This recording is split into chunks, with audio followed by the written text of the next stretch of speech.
Hello, जय हिंद दोस्तों। स्वागत है आपका हमारे चैनल एसएससी एग्ज़ाम जीके पर। आइए हम लोग आज राष्ट्रपति की कार्यपालिका शक्तियों के बारे में कुछ चर्चा करेंगे, जो कि पहला है, संघ की सभी कार्यपालिका निर्णय राष्ट्रपति के नाम से लिया जाता है। तो इसका मतलब ये हुआ कि जितने भी निर्णय कार्यपालिका के द्वारा बन के आते हैं या संसद के द्वारा जो पास होके आते हैं, उसका जो सिग्नेचर होता है, उस पे जो निर्णय होता है, वो राष्ट्रपति के नाम से ही लिया जाता है। और दूसरा है, राष्ट्रपति केंद्र सरकार के कार्यों को आसान बनाने के लिए नियम बना सकता है। राष्ट्रपति के पास इतनी पावर होती है कि वो चाहे तो संसद में किसी भी नियम को बनाने में कोई दिक्कत हो रही है तो उसको आसान करने के लिए वो नियम बना सकते हैं। नेक्स्ट है, राष्ट्रपति भारत के महान्यायवादी यानी एडवोकेट जनरल की नियुक्ति करते हैं तथा उनका वेतन एवं सेवा शर्तें तय करते हैं। एडवोकेट जनरल जो होते हैं हमारे गवर्नमेंट के, उनकी जो नियुक्ति होती है वो राष्ट्रपति के द्वारा की जाती है तथा उनको कितना वेतन दिया जाएगा ये भी वही तय करते हैं। और जो सेवा शर्तें हैं या ये जो एडवोकेट जनरल हैं वो राष्ट्रपति के पश्चात पर्यंत होते हैं, राष्ट्रपति के इशारे पर ही काम करते हैं। तो ये जो 3 शक्तियाँ थी वो हमने देखी। अब नेक्स्ट है, राष्ट्रपति जो है कि किन किन लोगों की नियुक्ति करते हैं, आइए थोड़ा देखते हैं।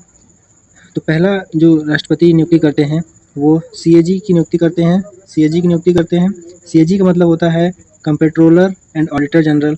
जो कंप्ट्रोलर ऑडिटर जनरल होते हैं, जो कि क्या करते हैं कि कोई भी बिल पास होता है तो उसकी वो क्या करते हैं, परीक्षण करते हैं, जांच करते हैं। तो उसके जो अध्यक्ष होते हैं उसकी नियुक्ति वो राष्ट्रपति के द्वारा की जाती है। नेक्स्ट है, तो इसमें एक पॉइंट ये भी आप लोग याद रखिए कि जो पहले सीएजी थे भारत के वो नरहरि राव थे, ठीक है। और नेक्स्ट है, सुप्रीम कोर्ट और हाई कोर्ट के न्यायाधीश। सुप्रीम कोर्ट और हाई कोर्ट के न्यायाधीश, इनकी जो नियुक्ति होती है वो राष्ट्रपति के द्वारा की जाती है। जो कि सुप्रीम कोर्ट के जो अध्यक्ष होते हैं उनकी जो नियुक्ति होती है वो आर्टिकल 124 के तहत होती है, 124 के तहत होती है। और जो हाई कोर्ट के जो जज होते हैं उनकी नियुक्ति आर्टिकल 214 के तहत होती है, ठीक है। नेक्स्ट है, यूपीएससी के चेयरमैन और मेंबर की नियुक्ति राष्ट्रपति के द्वारा की जाती है। जैसा कि आप सभी यूपीएससी के बारे में चर्चित हों, जो कि एग्जाम्स कराती रहती है यूपीएससी, तो उसके जो मेन चेयरमैन होते हैं, मेन अध्यक्ष होते हैं, उनकी नियुक्ति भी राष्ट्रपति के द्वारा की जाती है।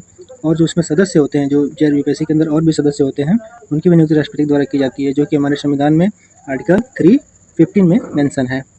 नेक्स्ट है, प्रधानमंत्री and his council of ministers.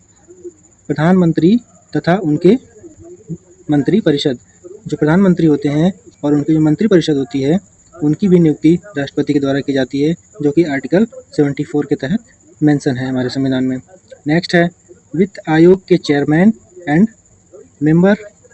Chairman and member मतलब जो वित्त आयोग होता है, जो हमारा फाइनेंस मिनिस्ट्री होती है, उसके जो चेयरमैन होते हैं उनकी भी नियुक्ति राष्ट्रपति के द्वारा की जाती है, जो कि हमारे संविधान में आर्टिकल 280 में मेंशन है। तो इतना होने के बाद आइए कुछ क्वेश्चन कर लेते हैं। आपको बताना है कि 16वें वित्त आयोग के अध्यक्ष कौन है। 16वें वित्त आयोग के अध्यक्ष कौन है, ये बहुत इंपॉर्टेंट क्वेश्चन है, जो कि बीपीएससी प्रीलिम्स में पूछा जाने वाला क्वेश्चन है। तो इसके जो अध्यक्ष होते हैं वो अरविंद पनगड़िया हैं, ये आप लोग याद रखेंगे इस चीज़ को। जो नेक्स्ट है किसकी नियुक्ति, राज्य के राज्यपाल की नियुक्ति राष्ट्रपति के द्वारा की जाती है। तो हर एक राज्य के राज्यपाल होते हैं, जो कि आर्टिकल 155 में मेंशन है। तो हर राज्य का एक राज्यपाल होता है और उसकी नियुक्ति राष्ट्रपति के द्वारा की जाती है, ठीक है। नेक्स्ट है, मुख्य चुनाव आयुक्त तथा अन्य चुनाव आयुक्त। जो मुख्य चुनाव आयुक्त होते हैं, यानी इंग्लिश में कहें तो chief election commission and other election commission, ये क्या होता है, ये जितने भी चुनाव होते हैं भारत में, चाहे वो लोकसभा का हो या राज्यसभा का हो या कोई भी चुनाव हो, उसके जो मुख्य जो चुनाव आयुक्त होते हैं उनकी नियुक्ति राष्ट्रपति के हाथों की जाती है। नेक्स्ट है, अंतर्राज्यीय परिषद यानी इंटर स्टेट काउंसिल की जो नियुक्ति होती है वो राष्ट्रपति के द्वारा की जाती है, जो कि हमारे संविधान में आर्टिकल 263 में मेंशन किया गया है। नेक्स्ट है, और ये जो इसका जो गठन है, ये गठन हुआ था 1990 में। जो गठन है ये 1990 में हुआ था। एंड इसकी जो कमेटी बनी थी वो जो कमेटी थी सरकरिया कमेटी, जो कि इस सरकरिया कमेटी की सिफारिश पर ही इसका गठन हुआ था 1990 में। और इसके जो हेड होते हैं वो प्रधानमंत्री होते हैं, ठीक है फ्रेंड्स। आगे हम लोग देखते हैं कुछ पॉइंट और हैं, जैसे कि राष्ट्रपति निम्न सदस्यों तथा अध्यक्षों की नियुक्ति करते हैं। इसके अलावा राष्ट्रपति जो है, कुछ अध्यक्ष हैं उनके और उनके जो सदस्य हैं उनकी नियुक्ति राष्ट्रपति द्वारा की जाती है। जैसे कि पहली है कि NCSC यानी national commission for scheduled caste यानी राष्ट्रीय अनुसूची जाति आयोग, इसके जो सदस्य हैं उनकी नियुक्ति राष्ट्रपति के द्वारा की जाती है, जो कि हमारे आर्टिकल 338 में मेंशन है, इसी के तहत गठन होता है इस आयोग का। दूसरा आयोग है नेशनल NSC/ST यानी national commission for scheduled tribes, राष्ट्रीय अनुसूचित जनजाति आयोग। इसके जो अध्यक्ष होते हैं या इनके जो सदस्य होते हैं, इनकी नियुक्ति राष्ट्रपति के द्वारा की जाती है, जो कि हमारे संविधान में आर्टिकल 338A के तहत किया जाता है।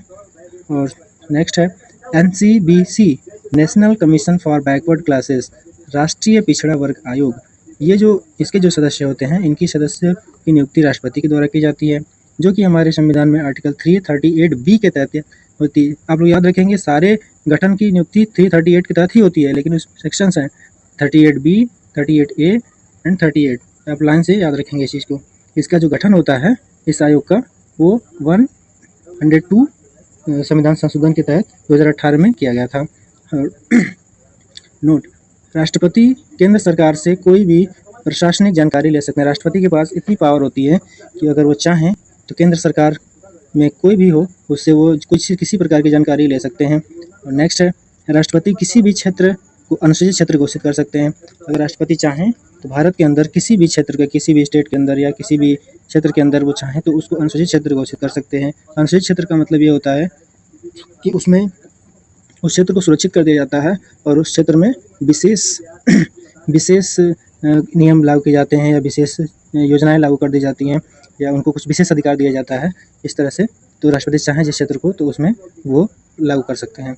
आइए देखते हैं कुछ अदर फैक्ट जो कि प्रेसिडेंट के बारे में जानना बहुत ज़रूरी होता है।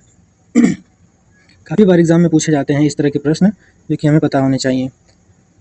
तो पहले मुस्लिम राष्ट्रपति जो थे वो डॉक्टर जाकिर हुसैन थे, जो कि काफ़ी बार एग्जाम में पूछा जाता है ये प्रश्न। दूसरा है, पहले दलित राष्ट्रपति कौन है? तो KR नारायण थे, ये पहले दलित राष्ट्रपति थे, आप लोग याद रखिएगा। ये नेक्स्ट है, पहले सिख राष्ट्रपति कौन है? तो ज्ञानी जैल सिंह थे, ये काफ़ी मशहूर राष्ट्रपति थे। और दूसरा, पहली महिला राष्ट्रपति कौन थी? ये तो आप सभी जानते हैं, प्रतिभा सिंह पाटिल थी। ठीक है फ्रेंड्स, पहली जनजातीय महिला राष्ट्रपति, ये आप तो हाल ही में आप देख रहे होंगे, द्रौपदी मुर्मू जी जो कि जनजातीय समाज से बिलोंग करती हैं। तो ये क्वेश्चन आता है, BPSC का क्वेश्चन है कि पहली जनजातीय महिला राष्ट्रपति कौन है? तो द्रौपदी मुर्मू बिल्कुल हैं, आप बिल्कुल कन्फ्यूज नहीं होंगे। पहला राष्ट्रपति जिसका नाम जन्म आज़ादी के बाद हुआ, मतलब ऐसी पहली राष्ट्रपति महिला बताइए जिसका जन्म जो है आज़ादी के बाद हुआ है, यानी 1947 के बाद जन्म हुआ है। तो ये हैं द्रौपदी मुर्मू जी। दो जानकारी इनके बारे में बहुत इंपॉर्टेंट है।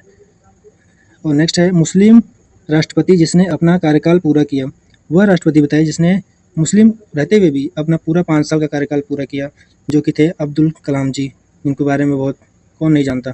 वह राष्ट्रपति बताइए। नेक्स्ट है, वह राष्ट्रपति जिनकी मृत्यु पद पर रहते हुए हुई है। हमारे भारतीय संविधान में 2 ऐसे प्रधानमंत्री राष्ट्रपति हुए जो कि पद पर रहते हुए इनकी मृत्यु हो गई, अपना कार्यकाल पूरा नहीं कर पाए। पहला थे doctor Zakir Hussain and second है फखरुद्दीन अली अहमद। ये 2 ऐसे राष्ट्रपति थे जिन्होंने अपना कार्यकाल नहीं पूरा कर पाया और बीच में इनकी मृत्यु हो गई। तो आशा करता हूँ दोस्त कि ये जानकारी आप लोगों को अच्छी लगी होगी। तो बने रहिए हमारे चैनल पे और लाइक करिए, सब्सक्राइब करिए और सपोर्ट करिए। धन्यवाद।